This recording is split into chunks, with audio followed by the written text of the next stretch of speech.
Most chess players only attack pieces, but strong players often win by attacking empty squares. And in this video, I'll show you how you can use this color strategy to build winning attacks easily. Please think about this position. How would you play here as white? And by the way, it's not a tactical puzzle. You need to come up with the right plan. And in a nutshell, yes, you do want to checkmate your opponent's king, but there is no way to do that in any near future. And now what? This is where the color strategy comes into play. This is something that allows you to infiltrate into your opponent's position and to launch your attack easily. But of course, there's more to it, and I'll break it down gradually, so don't worry about this. So here, I realized that there are some weaknesses around those dark squares on the king side. All right, cool. Now what? In the ideal world, you want to bring your pieces and occupy those weaknesses, right? But how can you do this? Again, black is pretty much controlling them right now. You can't easily do this. So the first thing that he does is he asks himself, who's the defender of those weaknesses? And right now there is this nice day right here, and white decided to trade this off. Now there's also another important nuance here. Notice that white trades off his light squared bishop, and he doesn't really need it for his attack anyway, because he wants to own those dark squares, and his light square bishop can never attack those dark squares, right? That's why he trades it off. All right, now the next step. Who's the main defender of dark squares in general? It's the dark squared bishop, right? It naturally attacks or defends all the squares of the same color, in this case, those dark squares. Imagine black reroutes the bishop right here. Now black's position will immediately become way safer than before, and therefore white now doesn't hesitate to actually sacrifice a rook to eliminate the main defender, the key defender of those dark squares. Alright, cool. Now there are no defenders really around those squares, and now it's time for white to bring his pieces into the attack. And he does that by going knight to g4. There's also another helpful idea into this color strategy. Everybody knows that there is a light square bishop and there is a dark square bishop, but most players don't realize that at any given moment of time, your knight also attacks squares of one color only, in this case, dark squares. Yes, unlike the bishop, the knight can change his mind, but right now it only attacks dark squares, and this really helps white into his attack. It's sort of your dark square knight, so to say, in the moment, all right? And now we can also see the benefit of this color strategy. Just imagine this knight hopping onto f6 in the future. That would be a real stallion, like we're saying. It's a combination of tall and line. Very dangerous mix, because from there, it'll naturally attack everything around. There will be no shortage of targets. As soon as you can use those weaknesses as entry points for your pieces, your attack just goes flawlessly and naturally. The black player did not blunder this. He's also a strong grandmaster. He goes rook to a6, and now, interestingly enough, white did not even play knight to f6, even though this would force black to give up the exchange, but white just values his knight so much that he instead landed it on h6, on another weak square of black, and he says, you know what, I'm going to use this knight for attack. I don't even want that rook. Now, where can this king go? I mean, it could go somewhere here, but the issue is it'll be an x-ray from the queen. So it doesn't feel very comfortable, therefore black moved the king here to f8, but now white plays f4, also attacking the central pawn on e5, and even more so, trying to open up this file for his rook to join the attack. And black is again at a very critical situation, because what can he possibly do? Like, opening up the f-file doesn't seem good. If black tries to hold on and somehow defend, white doesn't even have to react. He can actually capture on e5 using the power of his rook and the fact that the pawn is pinned. And even if black captures with the rook, white still has one more unpleasant surprise, queen takes e5. Because again, like, white is occupying all these weak dark squares, and now the rook also joins the party.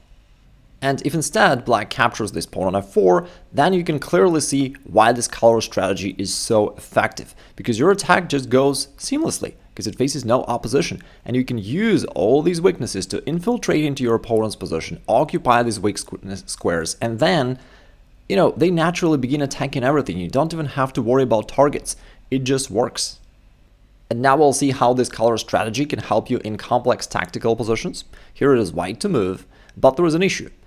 This bishop on e1 seemed to be attacking the queen on h4, however, the bishop is actually pinned down to the queen, therefore it is rather the other way around.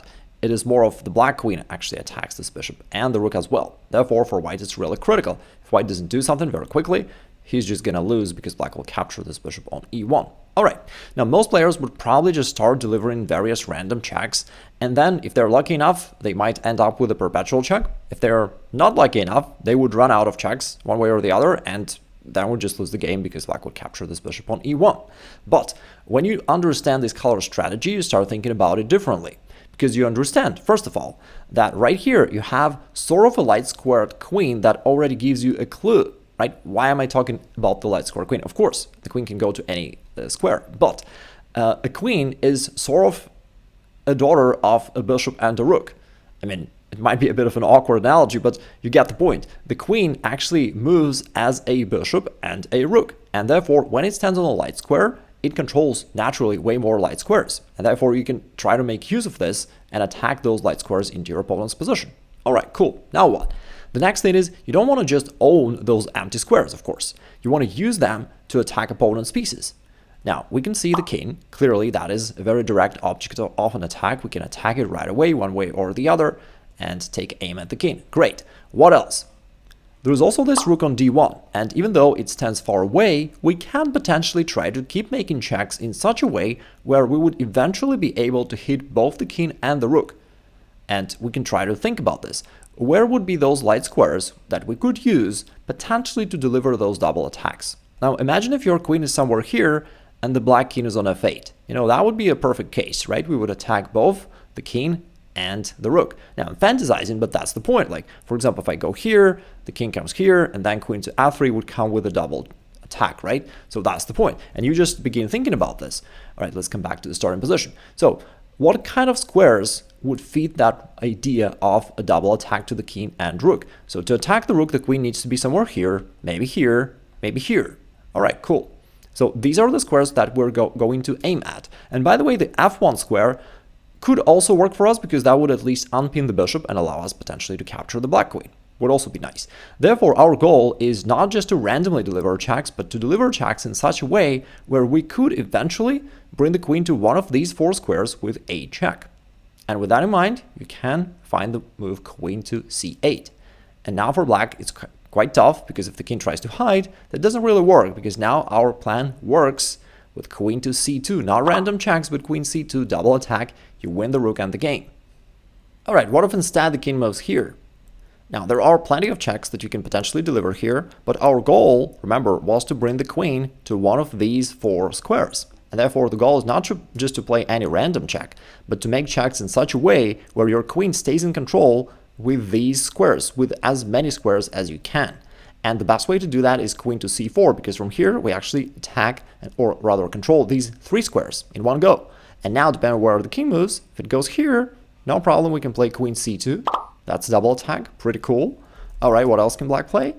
If the king tries to stay on the f-file, then your queen can actually go here. Funnily enough, it unpins your bishop and makes it possible for you to grab the queen on the next move. Also pretty nice. And ultimately, if the king goes anywhere to the e-file, then queen e2 is another way to deliver this double attack and to win the game. And now we've got Fischer's game. It is white to move, and this looks like a pretty complex endgame position, not very clear which plan to pick for white. What do you think about this? Most players would probably just push this pawn forward, try to attack somehow, but in reality that would probably only lead to a bunch of exchanges and nothing substantial. Instead, Fischer noticed that, first of all, you've got the strong pawn on e5 that controls these two weaknesses of black. And on top of this, you also have these two knights that also are eyeing all these dark squared weaknesses of black. And he decided to use that as a basis for his plan. But right now the issue is black actually does control all these weak squares, and therefore how can you actually infiltrate? The most casual way of doing that is to trade off those defenders, but here there is no easy way of doing that because those defenders are just far back and you can't really trade them off. Therefore he played a very precise move, rook to f3. You know, back in the day, even Stockfish sometimes cheated by using help from Fischer.